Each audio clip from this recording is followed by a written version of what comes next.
Si aujourd'hui, 1er décembre 2019, si, je dis bien, le modernisme nous entraîne, nous condamne, et vous êtes tous à pouvoir le vérifier si vous avez un tantinet de cœur et de réflexion, à des rapports humains discordiaux, incivils, irrespectueux, de plus en plus brefs, sans jamais vraiment construire pour chacun, si nous devons absorber une nourriture insipide, dépourvue de matière et d'éléments essentiels à la vie, à une eau, à un air, à une planète polluée à outrance, à une espérance de vie de plus en plus courte, brève, avec les maladies à la clé à partir de 45-50 ans, ce n'est pas moi qui le dis. Si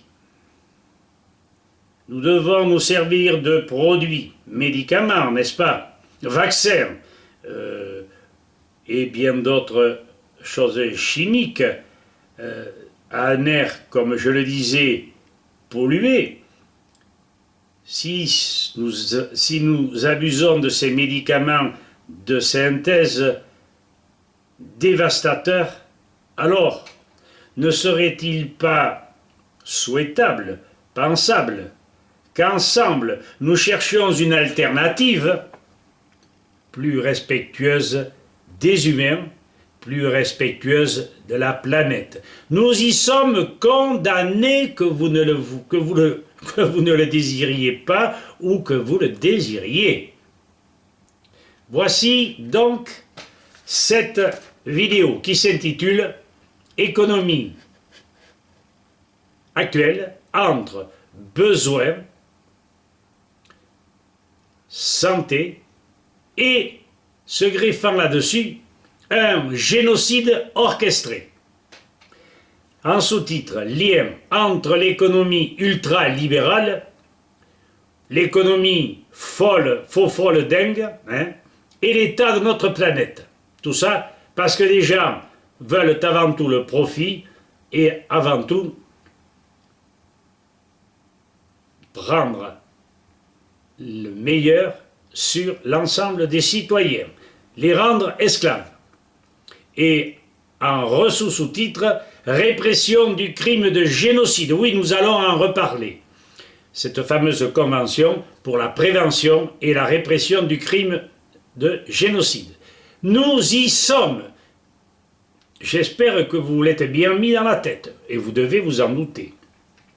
Nos 3 associations, auxquelles participent nos médecins, pharmaciens, biologistes, agriculteurs, simples éveilleurs de conscience, n'ont aucune relation avec un quelconque parti politique. Classique. Nous savons que nous ne pourrons solidariser les citoyens que sur des points majeurs, nécessaires et suffisants, suivants. 1.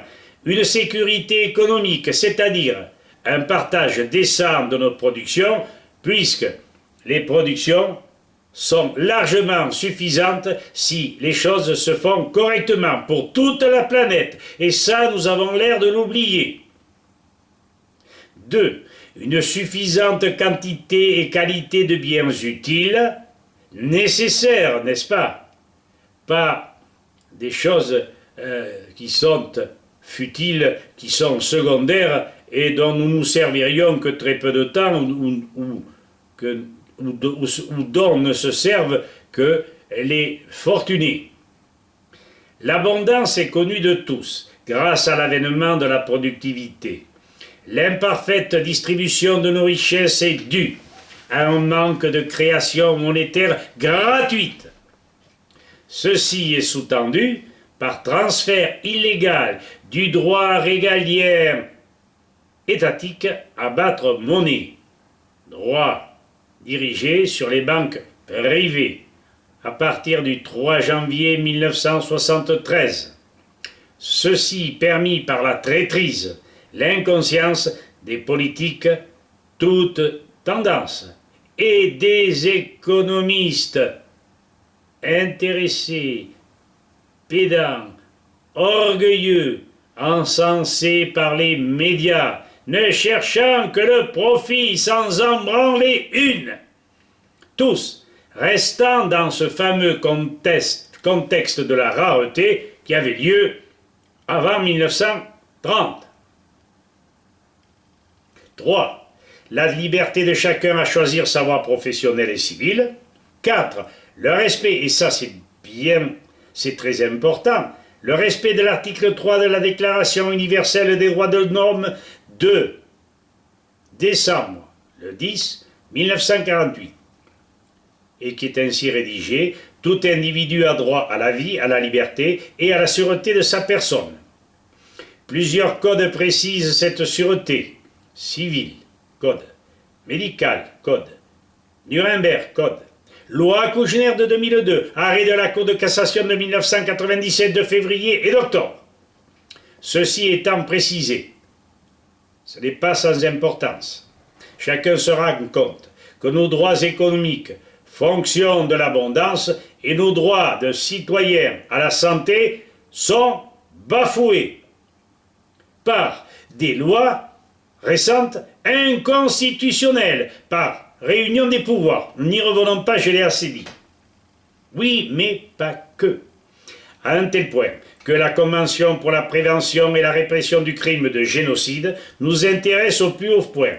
En effet, cette convention stipule dans son article 2, 1. Meurtre de membres du groupe, B. 2. Atteinte grave à l'intégrité physique ou mentale des membres. Nous y sommes. On va vous le démontrer. La définition du génocide, selon le ou la CPRCG, reconnaît donc comme victimes les groupes nationaux et éthiques. Nos informations, venues de professeurs et de médecins, de biologistes, d'anciens chefs de laboratoire, d'écrivains versés dans les multiples empoisonnements dont nous sommes tous victimes, venues également de personnes condamnées et miraculées, non pas par la médecine, condamnées oui, mais miraculées par leur propre travail, leurs propres investigations qui les ont sauvés de l'horreur. De désinformation induite par les laboratoires, neutralisant, soumettant les professionnels de la santé, stoppant l'efficacité des médecines ancestrales, nous amène à conclure que les équilibres psychologiques, notre mental sont perturbés ou détruits par tous les produits chimiques qui ont été inventés principalement par les Américains. Produits chimiques, n'importe lequel, quel qu'il soit, les métaux lourds, les ondes en général. Comment serions-nous en mesure de protester, résister, nous rassembler pour vaincre ce système dévastateur qui nous rend incapables de réagir? Sachez-le, je crois savoir de quoi je parle. B. Nous avons des preuves flagrantes d'empoisonnement terrible. Entre autres, la catastrophe de Bhopal aux Indes, le Roundup, le glyphosate en Argentine, France, Brésil, le Némacure en Espagne, le Fosmé dans le même pays. Et nous avons les preuves que même le CDC d'Atlanta aux USA avait suivi de près l'empoisonnement dit syndrome de l'huile toxique en Espagne. Ils savaient, ils ont tout dissimulé. Nous pouvons conclure, sans risque de faire erreur, que si nous voulons changer le système et bloquer la fabrication de ces produits dangereux, préserver les générations montantes, il nous faut toutes nos capacités intellectuelles, dont remettre en état nos humeurs, notre cerveau lourdement handicapé. Si nous marchons sur la tête, comme le dit l'expression courante, si nous marchons sur la tête, ce n'est pas un hasard.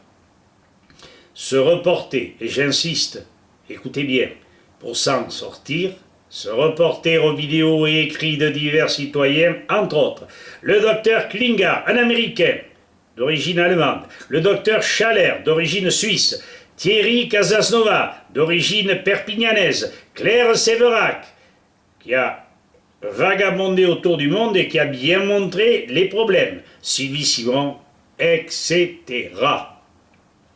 Une protestation, une union quasi générale auprès de tous nos citoyens et élus, afin qu'ils prennent conscience que nous devons tous réagir en démontrant information à la clé, l'imminence future d'un monde à l'agonie. Comptons sur nos esprits retrouvés et notre détermination reconquise grâce à l'absorption de jus de fruits et de légumes bio. Entre autres, je plaisante, mais c'est bien la vérité et j'en suis témoin. Cette détermination reconquise, et vous devez le savoir et devez l'entendre quant à l'intonation des paroles de votre commentateur. Vous devez vous rendre compte que je ne suis pas prêt à m'en laisser compter. Donc, notre détermination reconquise pour ces atteintes graves à l'intégrité physique ou mentale de tous les citoyens de tous les pays, notamment l'Afrique et l'Asie, mais l'Europe et les États-Unis, l'Amérique du Sud, kiff. Le Sri Lanka est un autre pays de la région, je ne me rappelle plus le nom, étant donné que pour l'instant je n'ai pas Internet, donc je n'ai pas pu le retrouver.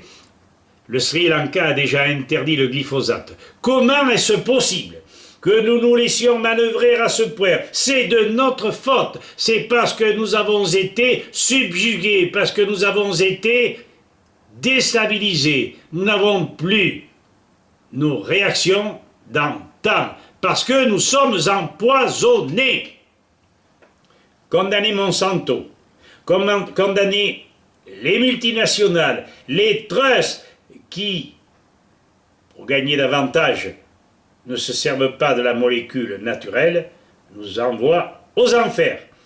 Il nous faut une pression à mort sur tous nos élus, informer à outrance et grève générale de la consommation citoyenne s'il le fallait.